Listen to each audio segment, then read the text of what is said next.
Halo sahabat Kompas TV, kembali lagi di CCTV. Sudah beberapa pekan kita lewati, sudah banyak yang diperbincangkan oleh masyarakat Indonesia. Mulai dari Mbak Rara di Mandalika, pawang hujan yang terkenal, lalu ada juga tentang Idi memecat Terawan. Nah itu banyak diperbincangkan, lalu berikutnya ada bos Fahrenheit yang tertangkap. Dan yang terakhir ada kisah pilu tentang ibu dari Brebes yang menganiaya 3 anaknya. Wah banyak yang terjadi, tapi hari ini kita mau bahas apa? Yuk langsung kita lihat, check this out. Sahabat Kompas TV, untuk CCTV kali ini ingin meng-highlight soal kasus ibu bunuh bayi. Ibu ini berasal dari Jember dan ibu berinisial FN ini melempar bayinya yang baru berusia 1 bulan ke sumur. Nah, berdasarkan keterangan dari Kasat Reskrim Polres Jember, tersangka FN mengaku bahwa sering dibully, dianggap wanita kurang sempurna karena bayinya tidak diberi ASI. Setelah lanjut penyelidikan oleh polisi kebingungan karena bayi berusia 1 bulan ini kenapa berada di sumur padahal belum bisa jalan. Setelah diinterogasi, ibu FN mengaku melempar bayinya ke sumur karena merasa kesal, merasa terus diejek oleh sekitarnya karena tidak bisa memberikan ASI. Sahabat Kompas TV, tentunya ini menjadi perhatian kita semua, di mana ibu ini sebenarnya nggak masalah untuk memberikan sufor ketimbang ASI. Nah, sahabat Kompas TV, kesulitan dalam memberikan ASI ternyata bisa menjadi salah satu faktor risiko depresi postpartum.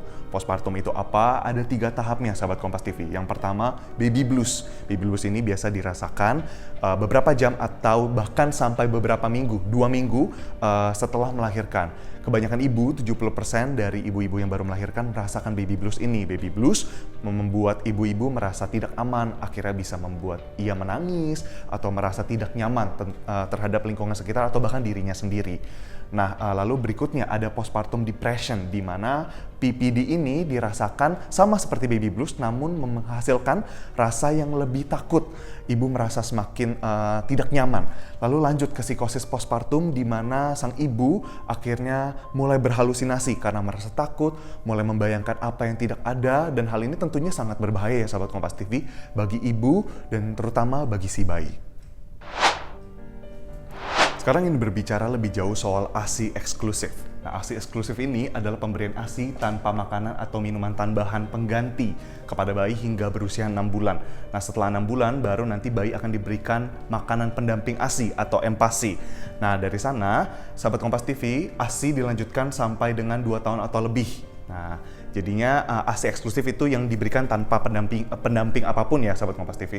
Nah, manfaat air susu ibu kenapa sih begitu disebut berkhasiat? Karena mengurangi risiko bayi terkena penyakit tertentu seperti diare, iritasi saluran pernapasan, lalu ada pneumonia, asma, obesitas, bahkan sampai hingga diabetes nih sahabat Kompas TV. Karena ASI ini memiliki kandungan yang beragam, mulai dari air, vitamin, protein, mineral, karbohidrat, zat antibodi, lemak, enzim, bahkan semuanya jadi lengkap untuk sang bayi.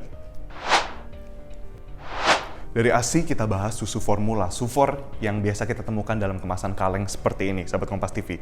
Diperhatikan bahwa jenis-jenis susu formula pun berbeda-beda sesuai dengan kebutuhan sang bayi.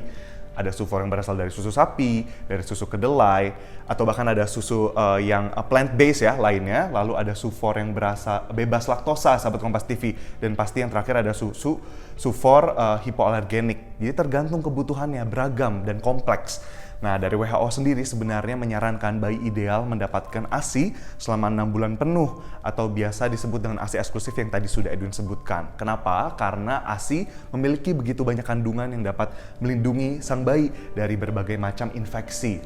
Namun, WHO menyatakan ada namun di sana sahabat Kompas TV, bayi diperbolehkan minum susu formula ketika pemberian ASI tidak mungkin dilakukan atau ASI ibu tidak mencukupi kebutuhan bayi, produksi berhenti, dan lain sebagainya.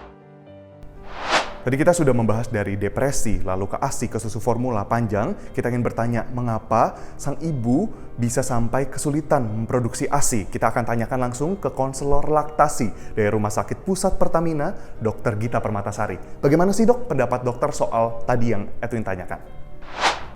Jadi faktor-faktor yang mempengaruhi, yang pertama, apakah ibu melakukan inisiasi menyusui dini atau tidak pada waktu melahirkan.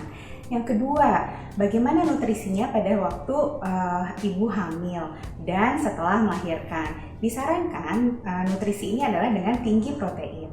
Yang ketiga, apakah ibu mengalami stres atau kelelahan atau kurang tidur? Nah, sebenarnya bagaimana sih cara memperbanyak produksi ASI? Itu bisa dilakukan dengan dua cara. Yang pertama adalah posisi dan perlekatan yang baik. Bagaimana cara menggendong bayi mendekap bayi untuk menyusui.